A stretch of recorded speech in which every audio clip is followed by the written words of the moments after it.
सुनने का प्रयास करो। शंकर जी लेके बैठली जब कथा में ना, तो सती मैया कहली की कथा यहाँ का शुरू कर। कहले हाँ अब शुरू है, होके जाता बैठ जा। आ ज्यों बैठली तब लीला जी शुरू। तुलसी बाबा लिखली, जौन व्यास गद्दी पर महाराज जी बैठल कुंभज ऋषि जी दोनों हाथ जोड़ के दोनों जानी के प्रणाम कैले। तुलसी बाबा लिखली, संघ सती जग जननी भवानी, संघ सती जग जननी भवानी,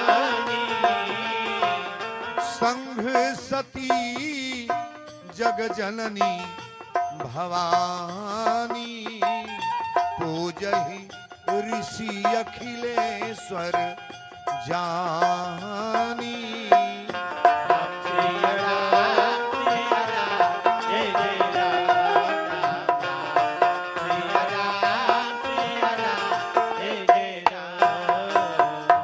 संघ सती जग जननी भवानी, आ पूजहि ऋषि अखिलेश्वर जानी।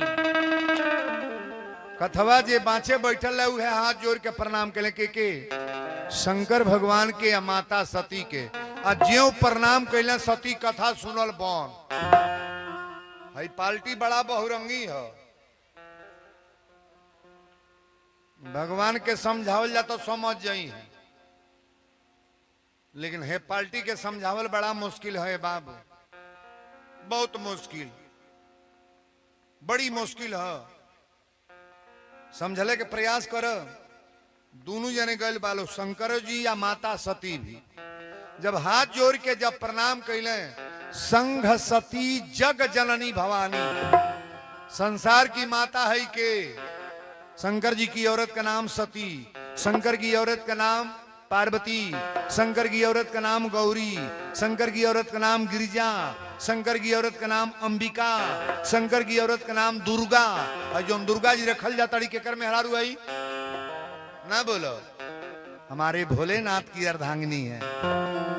कोई ऐसा किसी लड़की की आप लोग कथा नहीं सुन रहे हो, साधारण कथा नहीं है, मैं मानस को बताने का प्रयास कर रहा हूं। हथवा जोड़ के जेव प्रणाम कैला, सती कथा सुनल बन।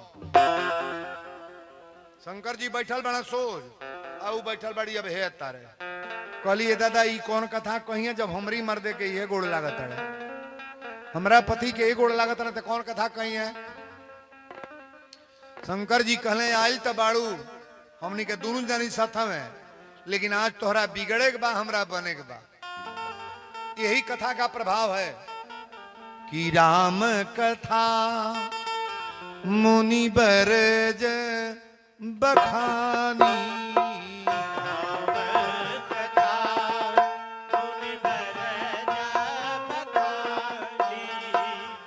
राम कथा मुनि बरज बखानी, सुनी महेश परम सुख मानी। महेश परम सुख मानी, सुनी महेश परम सुख मानी। राम कथा मुनि बरज बखानी, आ सुनी महेश परम सुख मानी। शंकर भगवान अकेले सुन रहे हैं। अरे महाराज कथा तो जमाना बदल देगा, परिवार बदल जाएगा, बेटा बदल जाएगा, अपने परिवार के सारे लोग बदल जाएंगे, कथा में इतना दम है। शंकर भगवान अकेले। आज जब कथा समाप्त भई, अच्छा बताई दोनों जने गल बा सब कथा के सुनल, शंकर जी की सती शंकर भगवान। आज जब कथा समाप्त भइल तो शंकर जी कहली अब चल, कहली हो गई। शंकर जी कहले हो नाई गल, पूरा हो गए। होशियार मेहरारू रही तो बुझ जाई दादा ई काहे तारे बाना बोलता है। होशियार औरत बा न तो मर्दे के ताकत में बुझ जाई कि इनका पियास लागल बा, मर्दे के ताकत में बुझ जाई कि कुर्ता मांगत है, मर्दे के चलत में बुझ जाई कि ऋषि लावत है।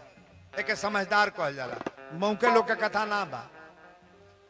शंकर भगवान कहली कथा तना सुन लू, लेकिन चलो अब तक कथा हो गई, सती कली हो गई, शंकर जी कले होना ही गल पूरा हो गई। एक जना साधु बाबा लिंगोटी पहर के सुतल रहले, एक जना राजा घोड़ा पर सवार होके अइले, रेशमी चद्दर उड़ले रहले, टप दे राजा अपन चद्दर उड़ा देला साधु बाबा के, जाड़ा में कांपत रहले साधु बाबा। आ जब चद्दर उड़ौले तो साधु बाबा कहले जियत रहे राजा यही तरह करत रहो, आशीर्वाद दिहले। बोले 4 गो चोर अइले, चोरवा चदरिया लेके भागे लगले सो। साधु बाबा कहले 2 बात ना बोलो, जौन बोलो उनके कहले माने तोहन लोग के कहो। साधु बाबा कहले जियत रहे बाबू यही तरह करत रहो लोग, जौन ले गल ओहू का उहे बतिया कहले, आ जे ओढ़ावल ओहू का उ है। श्राप के भइल, आशीर्वाद के भइल, ओढ़ावल के आशीर्वाद हो गई, आ जे ले गई उन्हों के आशीर्वाद हो गई। है इतना रुपया लगा के जोग मंदिर होइल बा, इतना बड़ा कार्यक्रम है, एक आनंद न लिहला तो हम लोग को भोगना नहीं है, बहुत बड़ी बात है ना। बोलो सच्चे दरबार की जय। शंकर भगवान कहले चलो सती के लेके चलना, तो तुलसी बाबा लिखली कि मुनि सन विदा मांगी त्रिपुरारी, मुनि सन विदा मांगी त्रिपुरारी, मुनि सन विदा मांगी त्रिपुरारी, चले भवन ले दक्ष कुमारी।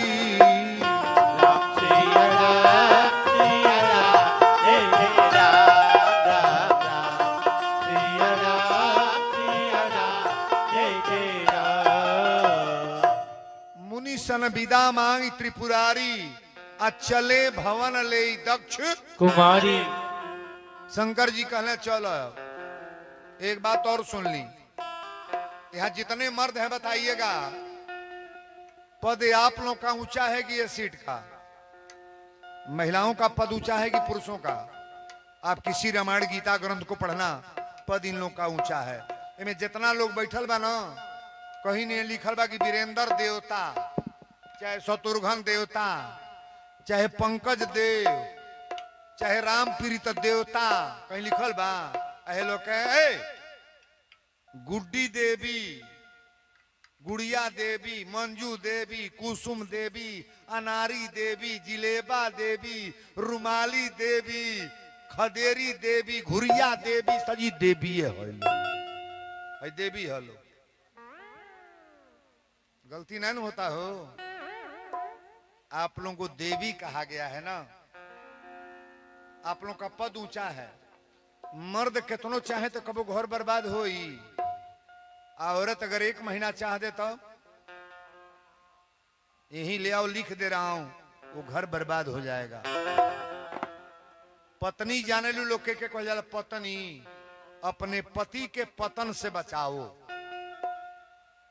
अगर पति दारू पी रहा है और ओरिजिनल मेहरारू बा, ले आओ, मैं गांठ दे रहा हूं कि अपने हस्बैंड की दारू आप छोड़ा सकती हो।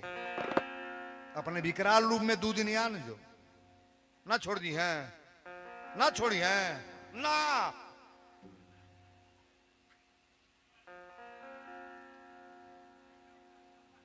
बुझाई लो, 1 महीना दूध पियल जाई तो देही में जांगर बताई, 1 बोतल दारू पीला तो एक गांव पर नहीं चल रही कुल।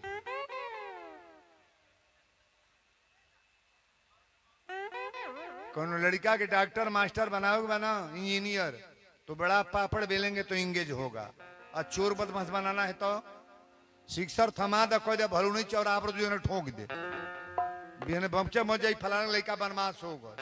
4 नदिया दही ले लो, ताका है ने 4 नदिया दही ले लो, आ बरह से बेचल है ही पड़ा, चल आवा है तिरपट है, 50 गांव बेचो, ओकर दही नहीं है बिकाई, कोनो कोई फाटल बा, कोनो कोई सरिया नहीं क्या, कोनो कोई बसाता। अब 500 बोतल दारू लेके पानी में धाने में बैठो तो एकर गहकी बाण की ना जू का हो भाई वीरेंद्र बाबा आयल बना तो तनी लाइन में आ जा। एक बात सुन लो, गारंटी मैं दे रहा हूं, स्टैंप ले आओ, मैं लिख रहा हूं। भजन न होए तामस नेहा। दारू पीने वाला व्यक्ति चाहे 1 लाख प्रयास कर ले, लेकिन कभी मोक्ष नहीं होगा। मैं प्रमाण के साथ बोल रहा हूं। उल्टा सीधा खाने वाला व्यक्ति 1 लाख भक्त बन जाए, चंदन टीका लगा ले, माला भेख ले ले, लेकिन कभी भविष्य में कभी गौलोक और सुरधाम आपका हो नहीं सकता है। मैं गारंटी के साथ बोल रहा हूं। बजाओ ताली बरिया रे।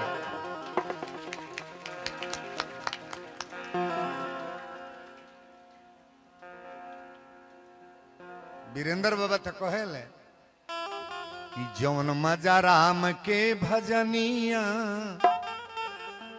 आरे भजनिया, अरे जौन मजा राम के भजनिया, तमन दुलहिनिया में नाही। जौन मजा राम के भजनिया तवन दुलहिनिया में नाई।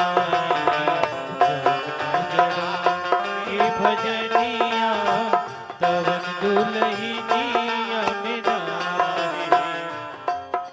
अरे दुलहिनिया में नहीं रे, सुगनिया में नहीं हो। आ जवन मजा आमे के चटनिया,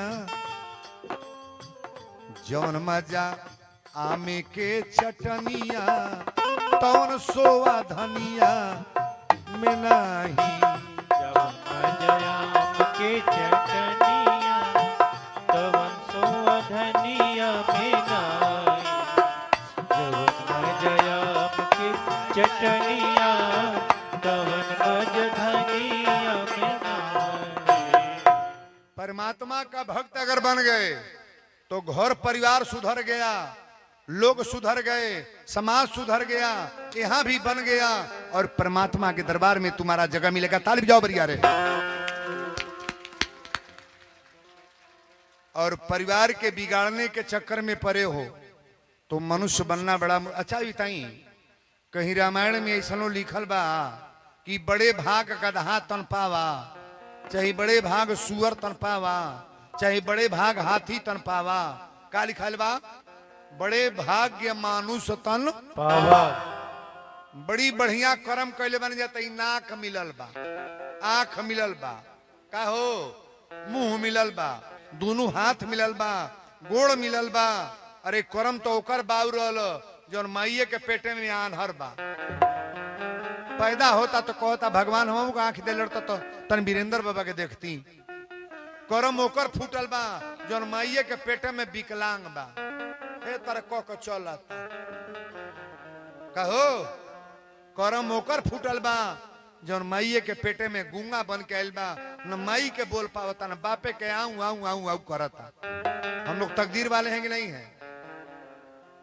गाय के कबो हौसत देखले बाड़ू, भैंस कबो हौसी, कथा सुने यहाँ सो।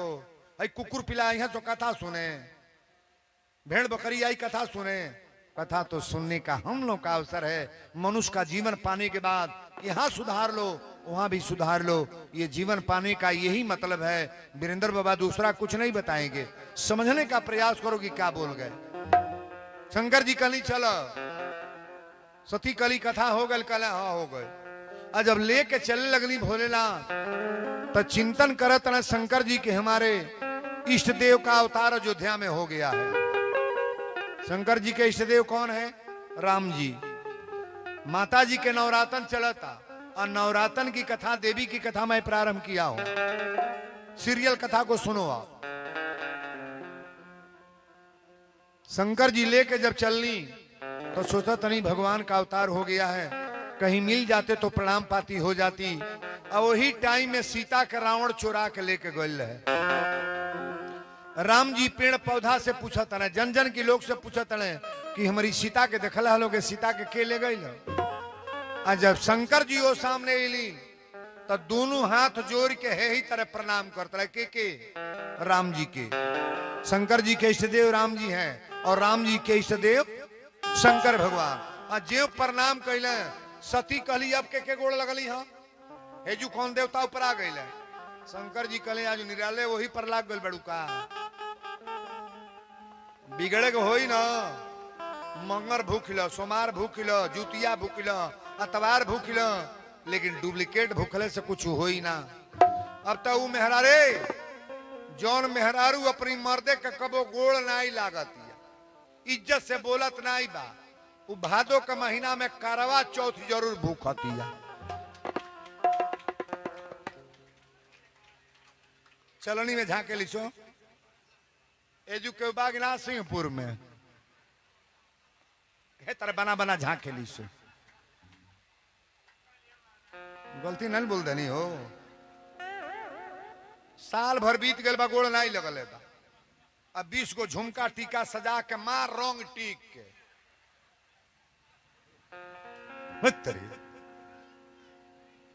करवा चौथ फायदा करेगा। एक बात सुन लो नारी जीवन के लिए सबसे बड़ा तपस्या और सबसे बड़ा पूजा अपना पति परमात्मा है। आप कोई व्रत न रहो कोई त्योहार न रहो कोई पूजा न करो केवल सुबह उठ करके पति को प्रणाम करो। आप जो नारियां अपने पति को प्रणाम करती हैं ना पैर छूती हैं किसी पूजा की जरूरत नहीं है कतई नहीं।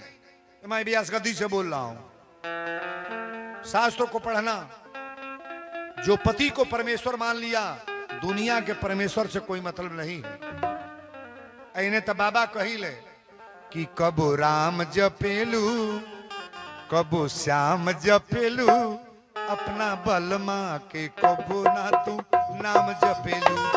राम जपेलू कबो श्याम जपेलू अपनी बलमा के कबो ना तू नाम जपेलू। कबो राम जपेलू कबो श्याम जपेलू अपनी बलमा के कबो ना तू नाम जपेलू। आखिर खालू तू करे कमाई आखिर खालू तू करे कमाई एक दिन बलमा तोहरे कामे आई एक दिन बलमा तोहरे कामे आई। सीताराम जपेलू राधे श्याम जपेलू अपना साजन के कबो ना तू नाम जपेलू। राम जपेलू राधे श्याम जपेलू अपनी बलमा के कबो ना तू नाम जपेलू। हमें जितना लोग बैठल बा भीतरे बूझ लगी के करे पर कथा होता वीरेंद्र बाबा के करे पर कहता बुझाओ तनी ना बुझाओ तनी ना बुझाता भीतरे बूझ ल हम तो वो तरह बुझा देव गंभीर एकदम। जीवन में सारा पूजा बेकार है किसके सामने सिंदूर के सामने। अगर पति हैं तो सारा पूजा आपका लायक है अगर पति नहीं है 1000 व्रत कर लो कुछ मिलने जुलने वाला नहीं। बोलो सच्चे दरबार की जय। कथा ये जगह पर आइल बा जब शंकर जी प्रणाम कैले तो सती कली के प्रणाम कैली हाँ। शंकर भगवान कहे कि अरे हमारे इष्ट देव हैं हमारे इष्ट देव हैं राम जी तुम भी प्रणाम कर लो। सती कली के राम जी कहले जेकर कथवा सुना के ले आओ तने उहे कहोई। सती कली ब्रह्म है कहले हाँ तो ये सच्चिदानंद परमात्मा है तो हाँ ये भगवान है। शंकर जी कहले परमात्मा है प्रणाम कर लो। सती कली जे भगवान है ओकरा मालूम नहीं बा ओकर मेहरारू के ले गई ये भगवान हो। शंकर जी कहले बहन तोहार लीला उल्टे लिखल बा नहीं प्रणाम करोगी। सती कली प्रणाम ना करब एक काम करब इनका परीक्षा ले। शंकर जी कहले बहन कम में बिगड़ल चला बिगाड़ल जेबू परीक्षा लेवे हमारे इष्ट देव को जाओगी परीक्षा लेने। सती कली मैं परीक्षा लूंगी। शंकर जी कहले बात मान लो ना जा कली ना जाए। शंकर जी कहले तो जइबो तो यह सुन लो कि कर्म प्रधान भीष्म करी राखा कर्म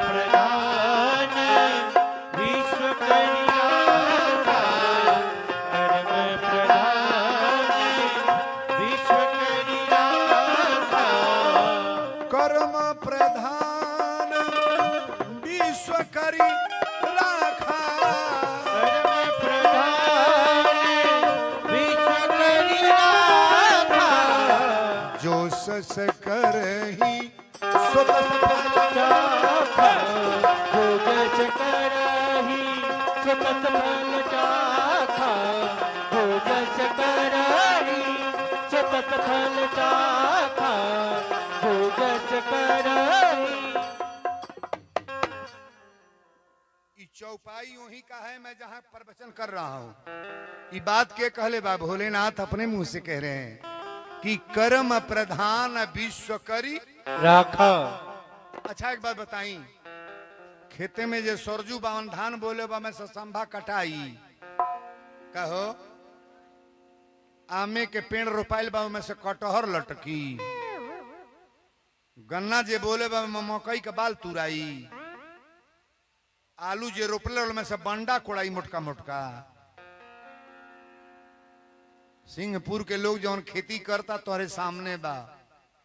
एक बात सुन लो, गांव में आप लोग 10 लोग चुनाव लड़ो, 20 को पार्टी बना लो, लेकिन कहीं मंदिर बने, पूजा हो, यज्ञ हो, यहाँ किसी पार्टी की जरूरत नहीं। ताली बजाओ बढ़िया रे ना। कैसा भी व्यक्ति हो सोच ले कि मंदिर मेरा है, रामप्रीत का हिम्मत नहीं कि कहने की मंदिर मेरा है। ये पूरे ग्राम समाज जवार का मंदिर है, ये माता जी सबकी हैं, दुर्गा माता का वंदना सब लोग करें। वीरेंद्र बाबा एक व्यक्ति के लिए नहीं आए हैं, यहाँ तो मेरे कथा में लाख लाख भीड़ हो जाती है। सभी लोग हमारे अपने हैं महाराज, भगवान के नजर पर तो सब अपने हैं। ताली बजाओ बढ़िया रे। हम लोग को दिन के मेहमान हैं, यहाँ दुनिया का ताम झाम करते हैं महाराज। ये मेरा वो है, मेरा वो है, मेरा वो है, कोई कुछ नहीं है। सिया राम मैं सब जग जानी, करहूं प्रणाम जोर जुग पानी। सब अपना है। प्रेम मोहब्बत से बोल लो, 2 कौर मिल रहा है खा लो। भगवान को कृपा मनाना चाहिए। वीरेंद्र बाबा तो गाते हैं गजल में कि मुझे तुमने मालिक बहुत कुछ दिया है, तुम्हें मुझे तुमने मालिक बहुत कुछ दिया है, तेरा शुक्रिया है, तेरा शुक्रिया है।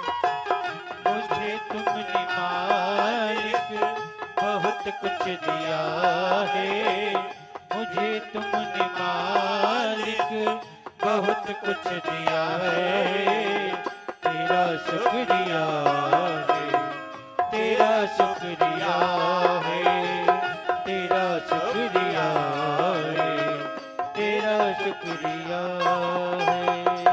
भगवान का शुक्रिया मनाओ। मनुष्य किसी को कुछ देता नहीं है, अरे देने वाले तो मालिक एक है महाराज। सभी लोगों को भगवान देते हैं। सती के बार बार मना कैले, बात ही मनली ना। अच्छा बताई, सती के मानल चाहत रहे कि ना? शंकर जी जब मना कैले तो मान गल रहती, मल्ले में फायदा बा कि ना? अब वीरेंद्र बाबा जो सब बरबरा तड़े बोलो तड़े ना, केहू के मेहरारू मर्दे के बात ही मानत ना बाड़ी। ताली बजाओ बढ़िया रे ना, निकला तो लोग के। अच्छा तो ईमानदारी से बोला, हाथ उठाइए। एमे के ऐसन बा जे अपने मालिक के बात सब मानेला, जे मानत हो के उठाओ। 1 2 3 4 बा 5 6 जने उठौले बालो। बंद कर, नीचे कर। अच्छा अपना मर्दे के गोड़ सुबेरे के लागेला, हाथ उठाव। जे लागत होते उठाई। 1 2 3। अब एक जनवरी उठावा ताड़ी उठत नहीं काहे हो? हिम्मत कसा न। करवा चौथ में खाली लागे लो, बढ़िया रे उठाओ। बाप हो बाप, सिंहोपुर गांव तो एडवांस गांव बुझाता हो। मर्दे के गोड़ लागे वाली 3 महिला। अच्छा अपना मालिक के क्यों मरलहू बा? जे मरले हो कते उठा दे। अब तू कौन तो उठावत या लबला भैया ए दादा।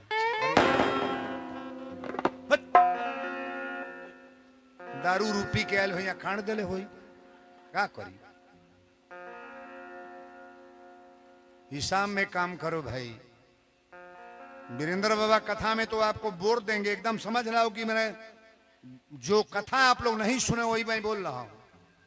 शंकर जी बार बार मना करने की न जा, मत जा, कर्म प्रधान विश्व करी राखा, जो जस करही सो तस फल चाखा। यही कर्म क्षेत्र है। बहुत लोग कहले बाबा हमार कर्म खराब बा, नसीबे में खराब बा। कहो सीता के बियाहवा राजा घरे भले की गरीबे घरे ना बोलो, राजा घरे ब्रह्म है भगवान। सीता इतना विपत आ कष्ट में क्यों रहल बा, और तोरा नसीबे खराब हो जाता। अरे कभी कथा में जानकर बैठ के सुनो कि जनक जैसे पुत्री सीता का नाम है और राम ब्रह्म है। ब्रह्म के साथ शादी होने पर सीता को जितना सहना पड़ा, दर्द सहना पड़ा, कष्ट सहना पड़ा, चिंता करके रहना पड़ा, कोई नारी रह पाएगी? ये है कथा। सहने की आदत सीखो। लबर सबर गांव में कहीं कोई बात ना करो, किसी के दरवाजे पर जाओ, किसी की बात नहीं,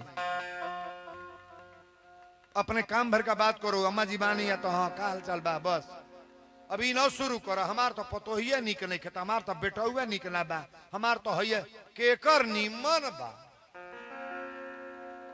सुनाओ तड़ू उनका नीमन बा, वो करतौरी पीस बा। अरे सुनावा ओसे जेकर नीमन हो खो। हमरा तो सिंहपुर में सब लोग नीमन बा, नीमन ना रहित न तो इतना बड़ा जग की कथा ना हुई। आ नीमन बने के चाहिए। ताली बजाओ ना, बतिया नीमन बानू। तू ना हाथ बजाई है गुलाबी साड़ी वाली, तुम ना हाथ उठाना कभी, ऐसा ना करना। हे तरक बैठल बाड़ू, हमारा बेहतर रिसियात ये कथा पर। चलो धारा जेबू, 2 दिन में पकड़ा जेबू। पहला दिन चेक इन बा ना, नहीं नहीं हुक बुझलिए दादा, हमारी पर एकदम कांटा चलत आई। बोलो सच्चे दरबार की जय। शंकर भगवान कहली परीक्षा लेवे ना जा, लेकिन सती कहली कि नहीं परीक्षा तो ले, ये ब्रह्म है। मेहरारू खातिर रोता नहीं, ब्रह्म हो। इनका पता नहीं बा कि इनके मेहरारू का के ले गई। बार बार शंकर जी मना कैले, मनली ना। अब देखिए जो मनबो ना कैली, और रहली सती बन गई सीता। रूपो अपन बदल देली। शंकर जी ध्यान में बैठल बानी आकाश मार्ग, और जब सीता बन के गली तो राम जी के आगे में कूदत चल तड़ी। सती सोचली रामे जी खाते है, सीते खाते रोआ तड़े, हमके देखिए तकवारी में पकड़ ली है। अजेव आगे गईली, राम लक्ष्मण जी कहले भैया आओ देखी, आओ देख ली। कहना देखावा ना, खुदे देखावे आवताड़ी। असली सीता राम की आगे चली की पीछे पीछे चलेली, और नकली कहाँ चल तड़ी? आगे। राम जी समझ गए कि नकली। राम जी कहले आवेदा। जब आगे अली तो राम जी कहले कि ऐसा शब्द तो बोलेंगे नहीं, लेकिन तुलसी बाबा लिखली कि जोरी पानी प्रभु कीन्ह प्रणाम, जोरी पानी प्रभु कीन्ह प्रणाम, जोरी पानी प्रभु कीन्ह प्रणाम, जोरी पानी प्रभु कीन्ह प्रणाम, जोरी पानी प्रभु कीन्ह प्रणाम, पिता समेत निज निज नाम, पिता समेत निज निज नाम, पिता समेत निज निज नाम, पिता समेत। चौपाई को प्रेम से पढ़िएगा। राम जी जब देखले माता सती के सीता के रूप में, तो जोरी पानी प्रभु कीन्ह प्रणामू, आ पिता समेत लीन निज नामू राम जी बिना बोलोले बोलो तनी माता जी प्रणाम। श्री चक्रवर्ती नरेश दशरथ के पुत्र हम राम हैं, ये मेरा छोटा भाई लक्ष्मण, हम दोनों भाई आपको प्रणाम करते हैं। आज ज्यों प्रणाम कोई लोग अभी भागल शुरू। आदमी जब जान जाई ना दादा है तने ओजन बा तो ओजन छोड़ दी, कहीं से बिगड़त ना होखे ना तो एके गो कार कर 10,000 रुपया केहू के दे के फरिया लो, बिगड़ जाएगी ना। चाहे मामा के मौसी के माँ आ दमादे के केहू के पैसा दे दो तन हिया के कोई जब कथा है पड़े होता है पड़े मुंह हो जा। हाँ कौन देवता इन्हें पूजो तड़ू ना बैठलू सोझे। बोलो सच्चे दरबार की जय। जब हाथ जोड़ के प्रणाम कर तो सती भागल शुरू कैली। आ जौना और भागत अड़ी रामे राम दिखाई देता रहे। हकासल पियासल भागल पराइल गईली बौरहू कलो। शंकर जी मौन में बाणी है साधना में। सती के जब जनले की आ गई तो शंकर जी कहली आ गई लो, कहली हाँ आ गईली। शंकर जी कहले का भइल ह? सती कली का भइल रहू गोड़ लगली मऊ गोड़ लाग के आवतानी ई प्रणाम कैली ह। आ शंकर जी जब ध्यान में देखले तो देखत रहे उतर राम जी माता कहले ह। अब बताई जे के इष्टदेव मान के प्रणाम कैले ह उनके मेहरारू के माई कह दिहल तो फिर मेहरारू बनई है, रिश्ता समाप्त। शंकर जी कहले जौना पर लागल अलू आज पूरो हो गए कि यह तनु भेंट सती अब नाही, यह तनु भेंट सती अब नाहि। यह तनु भेंट सती अब नाही, शिव संकल्प कीन मन माही। राम सिया राम सिया राम जय जय राम राम। सिया राम जय जय राम। बोल दी शंकर भगवान की जय। यह तनु भेंट सती अब नाही, आ शिव संकल्प कीन मन माही। शंकर जी मन ही मन कहले न तू हमार मेहरारू आ न तोहार हम मरद, रिश्ता समाप्त। ई मनावे के चाहिए कि कबो भगवान नाराज न हो।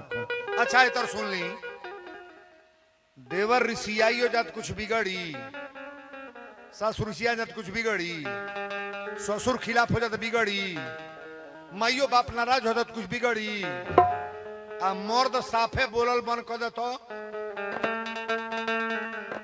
तबो नहीं हो।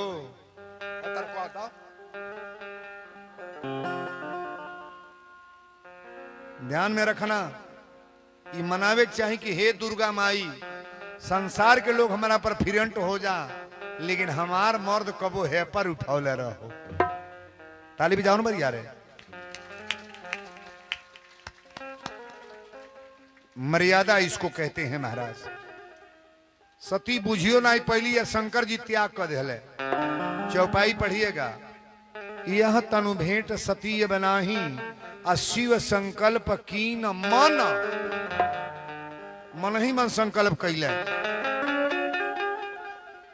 अच्छा तनी एक बात बताए भेनता को, रोरा पास मालिक ऋषिया जा तो जान पाए ऋषियाल बने केहू नहीं बुझी। आ तू लो ऋषिया जा तो रसोईया परोसत में चिन्हा जाए बोलो भाई पाल्टी ऋषिया जा ना तो रसोई परोसत में चिन्हा जाए। सो तनी पसंद से बनल बाजार बा तो कुर्सी में धरी है, पानी धरी है, मूली काट के दी है, तनी भड़ुआ मरचा दी है, नींबू के अचार दी है, खूब खी है। अब बिगड़ल बाजार बा तो हे तर कहीं है तर ले जाकर तो बाद फिर झांके ना जाई। एक बार मर्दे मेहरारू में ईसा खिसी हमारे यहाँ भइल रहे तब मौगी मर्दा सनाई बोलते रहे, मर्दा बोल चाल नहीं रहे।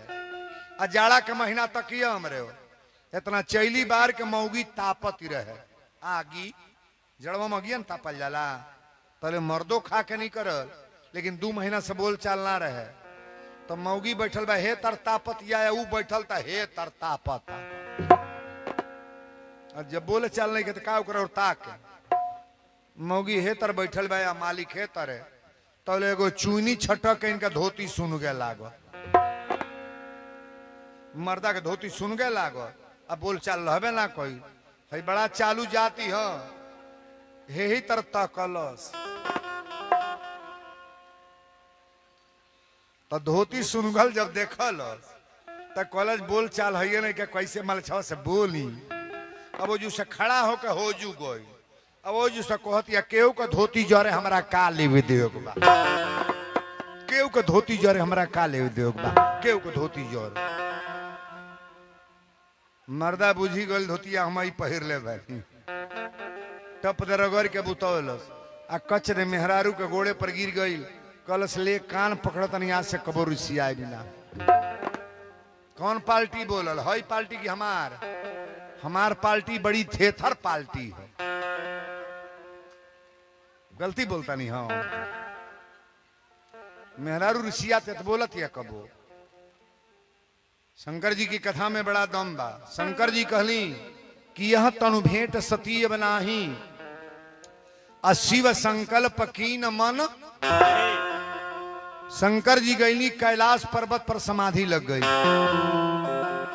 भोलेनाथ की समाधि लग गई कहले 87,000 वर्ष अब ताकब ना शंकर जी का एक बार समाधि लगता है ना तो 87,000 वर्ष ताकि लेना लेकिन 87,000 वर्ष के बाद हमारे भोलेनाथ तकली तुलसी बाबा लिखली कि राम नाम शिव सुमिरन लागे राम नाम शिव सुमिरन लागे राम नाम शिव सुमिरन लागे राम नाम शिव सुमिरन लागे राम नाम शिव सुमिरन लागे जानी सती जगतपति जागे जानी सती जगतपति जागे जानी सती जगतपति जागे जानी सती 87,000 बरस के बाद बाबा तकली तन बोलना था बोलो शंकर भगवान की जय राम नाम शिव सुमिरन लागे आ जानी सती जगत पति जागे संसार के पति के हरौरा पाच एक बात बताई ये जो जितना महिला बाड़ी तो लोग के को गो पति बाड़े पति को गो तो लोग बाड़े एगो कैसन मेहरारू तू हूँ कि एगो पति को गो बाड़े हो भुला के न एगो कही अंगुरी एगो ना हो तो खतरे बा एक के पति बाड़े तो लो ही पति के जान तड़ू डुप्लीकेट हवा जिन सेनूर लगल बन के पति बुझा तड़ू आप रामायण पढ़ना एगो पति तो हमें जिन सिंदूर लगौले बड़े आज लगौले बना का जाने बिहना छोड़िया कि परसों भगई का बा आ एगो ओरिजिनल पति हमें तुलसी बाबा लिखे हैं कि तुम करुणा के सागर सबके प्राण पति प्राण के पति कौन है नहीं बोलोगे ये जो प्राण चल रहा है उनके पति भगवान है कोगो पति तोड़ा बड़ा है कोगो बताइबू अब एक गो एगो कोगो 2 उंगली उठाना केहू पूछे तो धाए दे उठाई है एगो है बिया भल बा तौन बाड़े एगो ऊ हम ना बुझाई तो ऊ मत ऊ न कह दी है दादा खतर है बा भगवान को मान लो भगवान को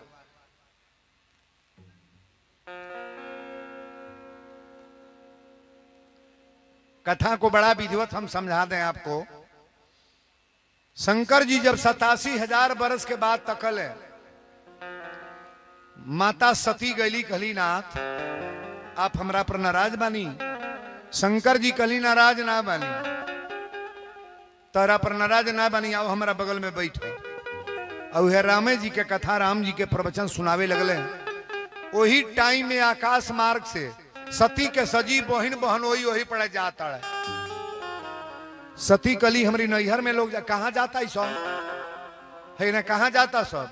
शंकर जी कहले तोरा नैहर में जग होता, और तोर पिता राजा दक्ष जग करता है। अब वही जग में सबके बोलाहट बा, हमारे घरे न्योता ना आयल बा।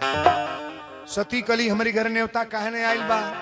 शंकर जी कहले तोरा पिता जब राजा दक्ष अध्यक्ष बनले तो समाज में हम गई हली, सब लोग तोरा पिता के प्रणाम कइल, हम प्रणाम ना कैली, ओकरा कारण नाराज बढ़े। सती कली हमरा नैहर के जाई कि ना। शंकर जी कहले जब न्योता ना आयल बा तो केहू ना जाई। सती कली जाई भी चाहे ना जब हम तो नैहर। औरतन के दूगो चीज ना छूटेला, नैहर आ गंगा। कैसनो बिगड़ जा नैहर गल छोड़ी के हो, माई के बोला के बगीचा में भेंट कह ले, भैया के बोला के चौराहा पर बतिया ले, भले भौजाई से बोल चलना बा, नैहर छूटी। हाँ एगो छूटेला, जेकर भौजाई खटकिन मिल गल बा, अब माई मर गल बा, कबो तरस के मर जाए लेकिन नैहर जाई। कोई जाके का करब जब इज्जत होई ना। भौजाई के जमाना में जौन जौन होता ननद लोग के बुझते बालो, और जौन नैहर में होता वो एजू कोर तड़ी हो। तोहरो घरेली ले बाबा ना, सम्मान मिलना चाहिए। सती कली नैहर जाए, शंकर जी कहले जैबू लेकिन इज्जत होई ना। कहली कि ना हम नैहर जाए। शंकर जी कहले जा तबारू, लेकिन ले आवा हम बता देतनी कि नैहर में तो के सम्मान मिली ना। चलल बड़ी सती नैहर। आरे नैहर नगरिया के आर धैली रे डगरिया, जियरा व्याकुल भइले। बाबू हो आ सुन ले आगे के बयान, जियरा व्याकुल भइले।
पहुंचल बाड़ी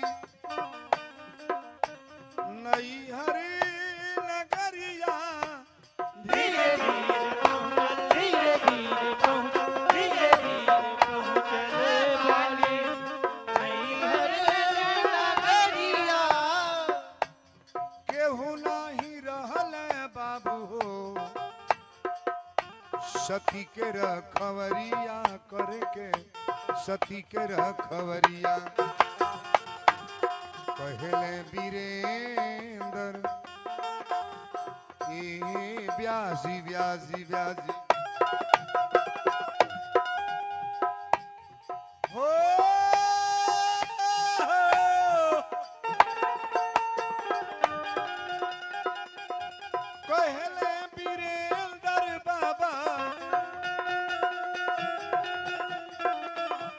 सती के कथनिया जियरा व्याकुल भइले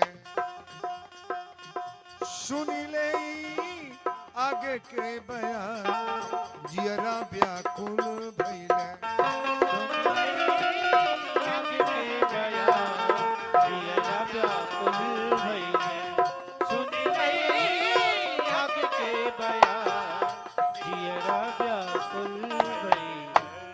बोल दी शंकर भगवान की बिना बोलावल नैहर में गली ताकब है न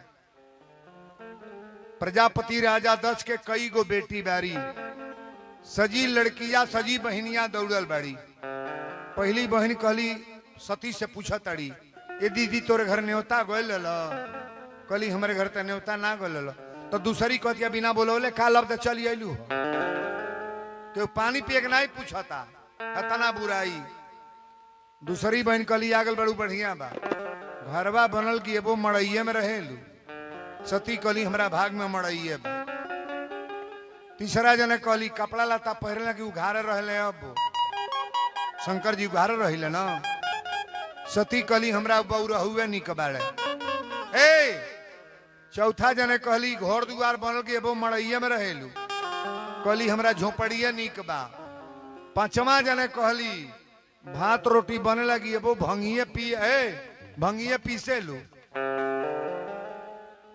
सती कहली आज हमरा लोहा मान के ना बा अच्छा बताई 4 गो बहन बाड़ी 3 गो धनी घरे बाड़ी एगो गरीबे घरे बा तो गरीब लड़की के केहू इज्जत करी जमाना अलग अलग बा ना बोलो सच्चे दरबार की जय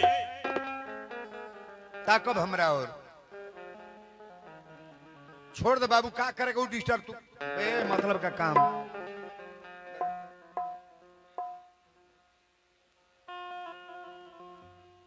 कल से 2 गो बड़हन पंखा है ने आगे से यादव जी हाँ जैसे कूलर लगल बा ना एगो एक कोने एगो कोने हाँ बड़ा सुंदर प्रवचन आगल बा ध्यान दे सती के जब हेतना बुराई कैल लो सती कली अब केहू से मिलम नहीं चलता नहीं माई से मिल बेटी के बुराई कबो माइयो करी कबो ना करी अच्छा एक बात बताई दुआरी पर बेटा जब आवत है ना तब बाप कहीं आ गई तो कहीं आ गई अब माई बैठल बा तो कहिए बाबूजी बियाने के गई कुछ खैला हव माई बा बेटा के खाइल पूछी बाप कहले आ गईल अब माई कहतिया खैला ह अब मेहरारू कहतिया केतना कमैला ह एजू का मर्द लोग बोले माई नीक बा कि मेहरारू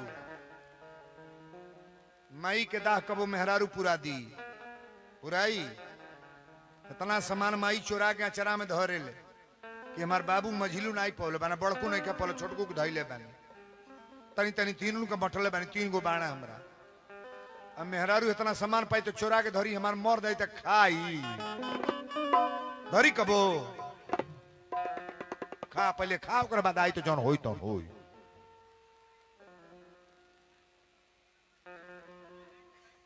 गलती बोलता नहीं हो हम गलती बोलता नहीं तो खुड़ बुड़ाती अड़ू न छुपैलू ओरिजिनल बोलता नहीं हम तारा दोती नहीं खे तो पतोही के देख लिया कैसन बाबू जौन है बुढ़िया माई के कैले बाड़ी सो कबो मेहरार पहले माई है कि मेहरार हो पहले माई है माई के इज्जत अगर घर में होई माई के सम्मान होई तो तोरा घर में धन के बरगति होई रुपया पैसा बढ़ी आ माई जौने घर में रोवत या काछतिया बाप रोवत आ स्टैंप लेवा लिखत नहीं तारा घर के कबो बरकत ना होई ताली बिजा बरिया रे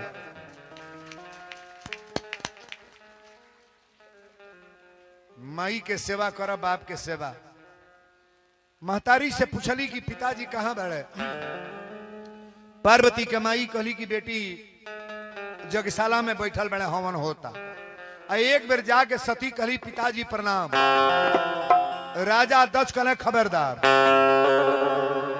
तोर घर न्योता गोल सती कहली न्योता तना गोल कने बिना बोलावल जब न्योता ना दिहली तो बिना बोलावल आ कैसे गईले?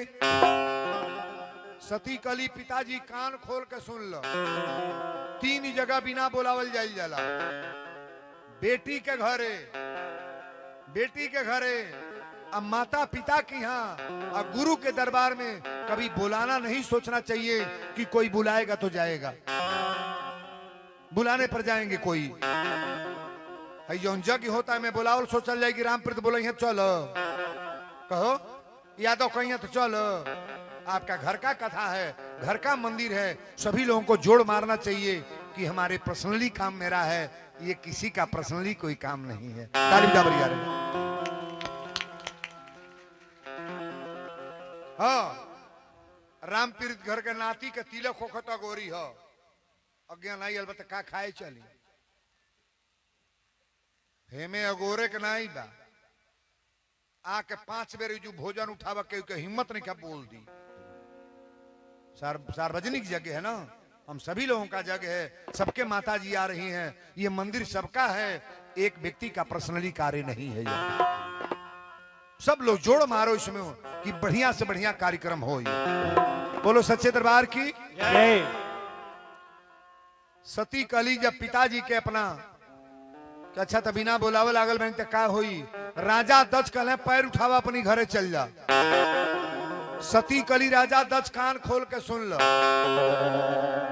अब न नैहर में जियो आ न ससुरा में जाई। राजा दक्ष कहले का करबू? सती कली तरह जग के होके ना दे। जौने घर में शिव के अपमान होता, सिंदूर के अपमान, हमरा पति के अपमान, तरी जग के होके दे।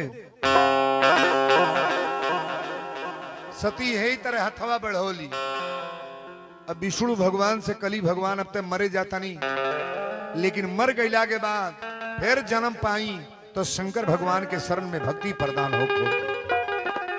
तुलसी बाबा लिखली कि मरत सती हरि सनबर मागा, मरत सती हरि सनबर मागा, मरत सती हरि सनबर मागा, मरत सती हरि सनबर मागा, मरत सती हरि सनबर मागा, जन्म जन्म शिव पद अनुरागा, जन्म जन्म पद शिव अनुरागा, जन्म जन्म पद शिव अनुरागा, जन्म जन्म पद। नैहर में जाके सती मर गईली है बाबू। जब सती मर गईली तो शंकर जी जटा धरती पर पटकल है। और सबसे बड़ा गण वीरभद्र बदमाश,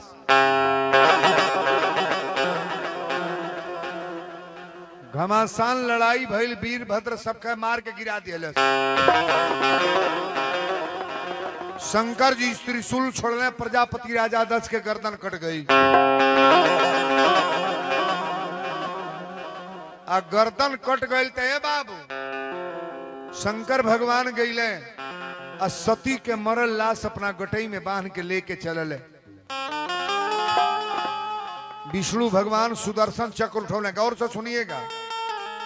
विष्णु भगवान सुदर्शन चक्र से 51 गो टुकड़ा कटले, जौना से सिद्ध पीठ दुर्गा का अवतार माना गया। तालियां बरिया रे।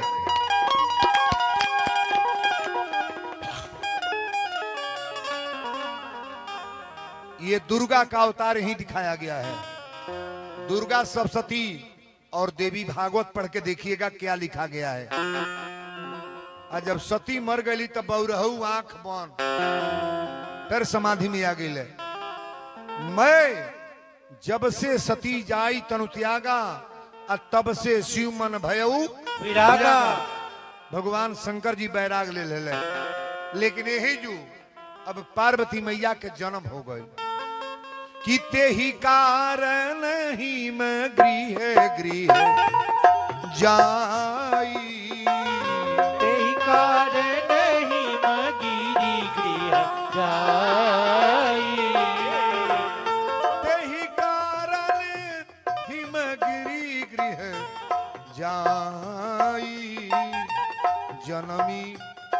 पार्वती तनु पाई। राम सिया राम, सिया राम, जय जय राम, सिया राम, सिया राम, जय जय राम। बोल दी त्रिपार्वती मैया की जय। सती जब मर गली त नाव का लिखाइल? अब एजू अली है पार्वती। आ जो बैठली है पूछली है कथा सुने के गई तो सब जना पार्वती गईली पार्वती गईली। पार्वती के जन्म अब भइल।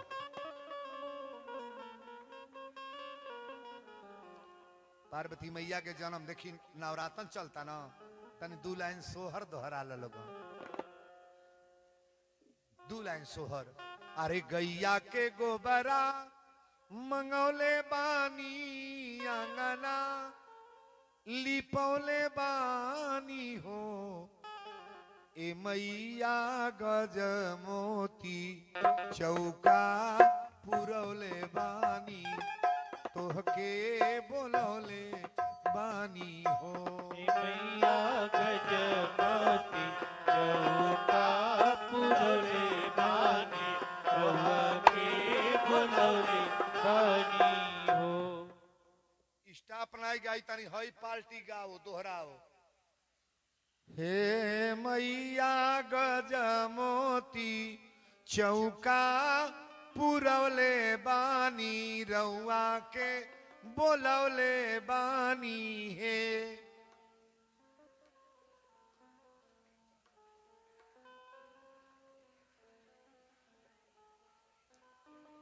छुपा जाओ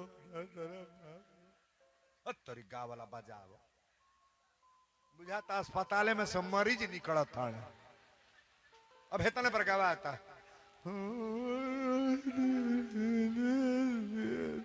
तेरे रू वाला गा हो इधर सोहर गा वाला तनी कस के बोले लगे। अरे मैया गजमोती चौका पुरौले बानी रउआ के बोलौले बानी हे।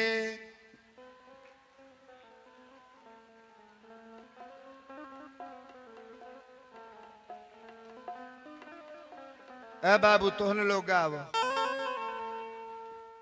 अरे हीरा के पुतावा बोलौले बानी दूधवा मंगौले बानी हो।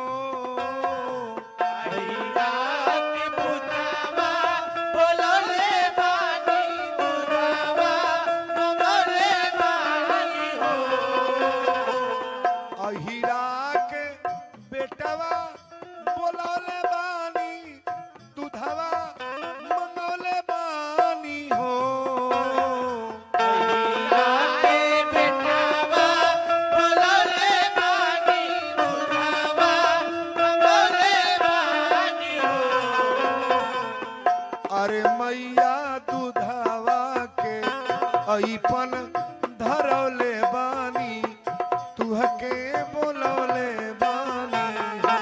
मैया दूधवा के ऐपन धरौले बानी तुहके बोलौले बानी हो। मैया दूधवा के ऐपन बनौले बानी तुहके बोलौले बानी हो।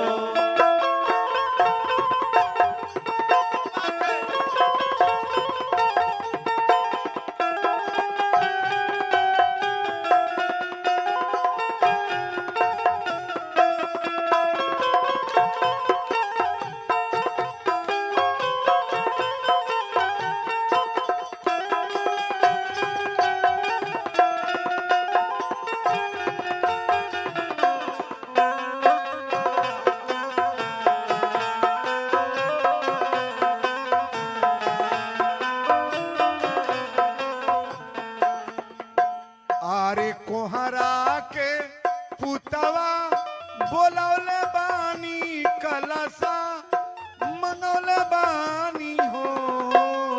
कोहरा के पुतवा बोलौले बानी कलसा मनौले बानी हो। अहिरा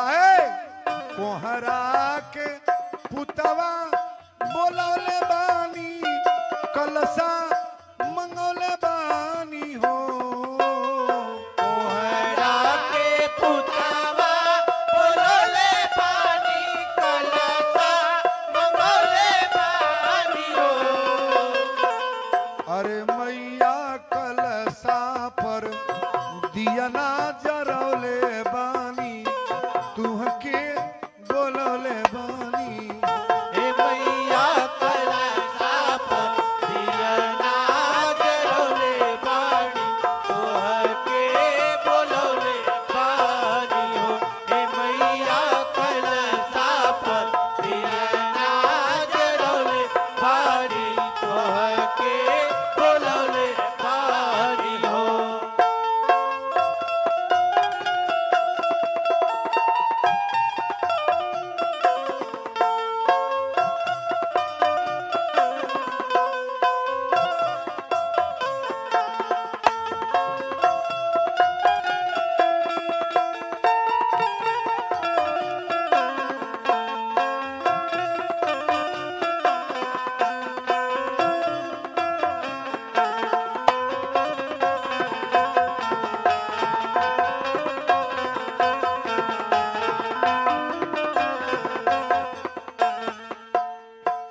पंडित के पुतवा बोलौले बानी पोथिया मंगौले बानी हो पंडित के पुतवा बोलले पानी पोथिया मंगले पानी हो पंडित के पुतवा बोलले पानी पोथिया मंगले पानी हो